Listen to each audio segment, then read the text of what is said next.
नमस्कार दोस्तों, PB news में आपका स्वागत है। आप सभी को विजयदशमी की हार्दिक शुभकामनाएं। आज विजयदशमी भी है और गांधी जयंती भी है, लाल बहादुर शास्त्री की जयंती है। आइए जानते हैं चंद्रशेखर क्रांति विचार वाहिनी के राष्ट्रीय संयोजक श्री हरिराम चौबे जी से इस पर प्रतिक्रिया। सबसे पहले आज विजयदशमी का सभी देशवासियों को हार्दिक बधाई। दूसरी बात कि हमारे देश के महापुरुष लाल बहादुर शास्त्री महात्मा गांधी का जन्म जयंती भी है जी। और तीसरी बात यह है कि आज आरएसएस राष्ट्रीय स्वयंसेवक संघ का 100 वर्ष भी पूरा हो रहा है। आज एक दिन इसका गठन हुआ था। तो सबसे पहले लाल बहादुर शास्त्री जी को मैं जन्म जयंती की हार्दिक शुभकामना देता हूँ, क्यों कि सादगी ईमानदारी का साक्षात मूर्ति इनमें परिलक्षित होती है और जिस तरह से इन्होंने देश के लिए जो कार्य किया, निडरता के साथ कार्य किया, उस स्थिति में जबकि विश्व का दादा अमेरिका का बराबर दबाव इन पर रहता था, फिर भी उनको दबाव को इनकार करते हुए इन्होंने भारत के प्रति कार्य करने का काम किया। और इनकी विशेषता सबसे बड़ी बात यह है कि जो उस परिवेश में इन्होंने एक नारा दिया था, जय जवान जय किसान। शायद वो नारा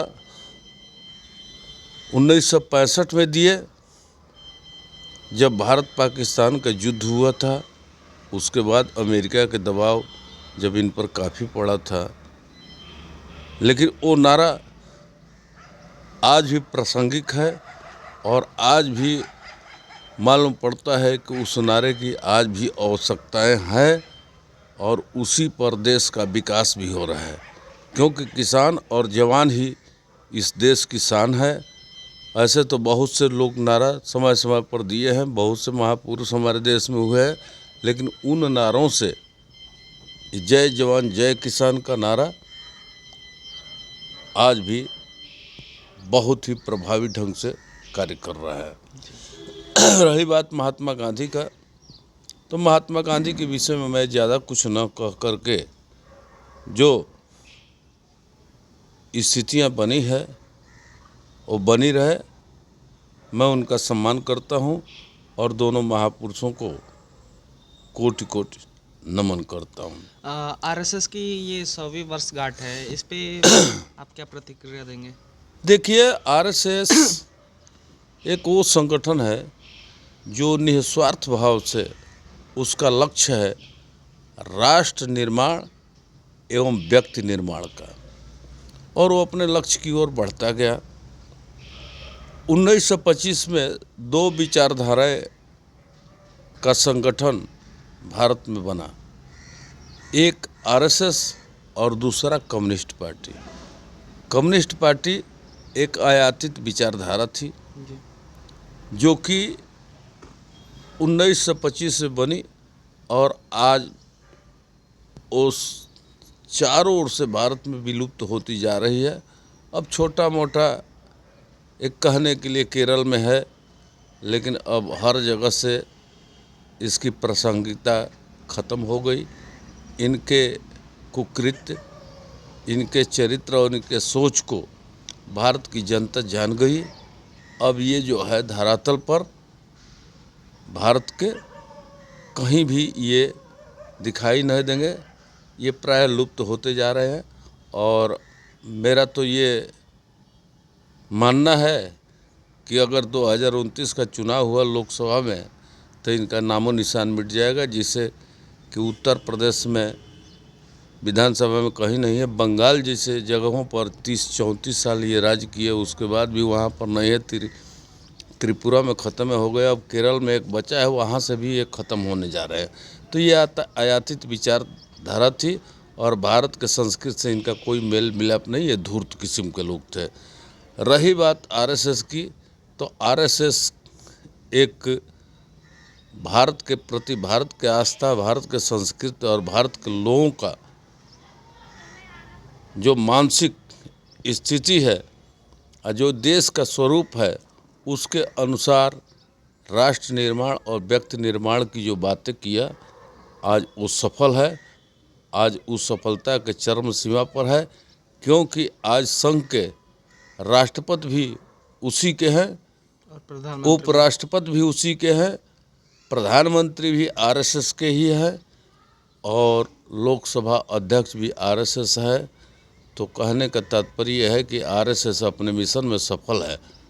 तीसरी बात यह है कि आरएसएस के 100वां वर्ष पूरा होने पर जिस तरह से भारत सरकार के प्रधानमंत्री ने उस पर डाक टिकट जारी किया और 100 रुपये का जो सिक्का दिया, लेकिन सबसे बड़ी बात यह है कि सिक्का और नोट पर जिस तरह से लोगों का प्रतिमा लगाई गई, आज उससे हट कर के आरएसएस को मैं बहुत बहुत धन्यवाद देता हूं और प्रधानमंत्री को कि इन्होंने उस 100 रुपये के सिक्के पर भारत माता का चित्र अंकित कराया है।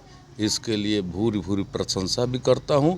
और दूसरी बात कि जिस तरह से पूरा वैश्विक स्तर पर भले ही लोग भारत के अंदर में आरएसएस पर कितना भी प्रतिबंध लगाए, कितना भी लांछन लगाए, लेकिन पूरा विश्व जो है भारत के आरएसएस को सराहता है और उसके नीतियों की सराहना करता है। ये तो राजकाज है, अपने अपने स्तर की बात लोग करते हैं, लेकिन जिस तरह से अमेरिका वैश्विक स्तर पर जिस तरह से दादागिरी किया और संपूर्ण विश्व को लूटने का कार्य किया, एक दूसरे को लड़ा करके अपना स्वार्थ सिद्धि किया, आज अमेरिका भी असमंजस की स्थिति में है कि अब हम क्या करें, क्योंकि अमेरिका का एक मिशन था कि रसिया को भी तोड़ो, क्योंकि ये भी बहुत बड़ा राष्ट्र है, चीन को भी तोड़ो और भारत को तोड़ो। इन्होंने रसिया को तोड़ा, उसमें सफलता मिल गई, लेकिन आरएसएस ही है जिसके दम पर आज ये भारत टिका हुआ है और सारे लोग भारत की ओर झुके हुए हैं। भारत अपना अर्थव्यवस्था से लेकर के सामाजिक समीकरण और यहाँ के सामरिक शक्ति को और संसाधनों को जिस तरह से संग्रहित कर रहा है और जिस तरह से उसका सदुपयोग कर रहा है, वो सराहनीय है। लेकिन विदेशी ताकतों के बल पर यहाँ पर जो हमारे देश के अंदर जातिवाद, धर्मवाद का जहर जो बो करके भारत को तोड़ने का प्रयास किया है, हमें ये उम्मीद है कि आरएसएस के रहते हुए और ये सरकार को रहते हुए कभी भी विदेशी साजिश सफल नहीं हो पाई और न होगी।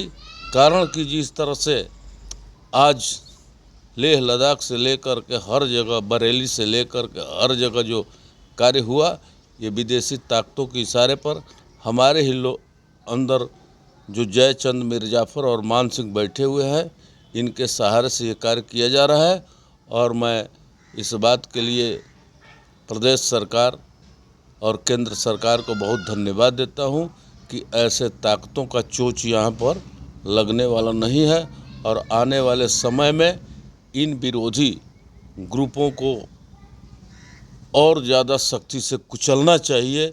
और भारत की जनता को मैं आगाह करता हूं कि अगर ऐसे आपके क्षेत्र में भी इस तरह के उपद्रवी अगर कहीं उपद्रव मचाने का कोशिश करते हैं, तो आप लोग एकजुट होकर के भारत के अस्तित्व और भारत के स्वरूप बिगड़ने न पाए, उस नियत से अपना घर समझ करके इनका मुकाबला करें और इनको कुचलने का कोशिश करें। इन्हीं शब्दों के साथ मैं फिर जो है विजयदशमी को देशवासियों को, अखिल भारतीय सवर्ण मोर्चा और अखिल भारत हिंदू महासभा की ओर से बहुत बहुत बधाइयाँ देता हूँ।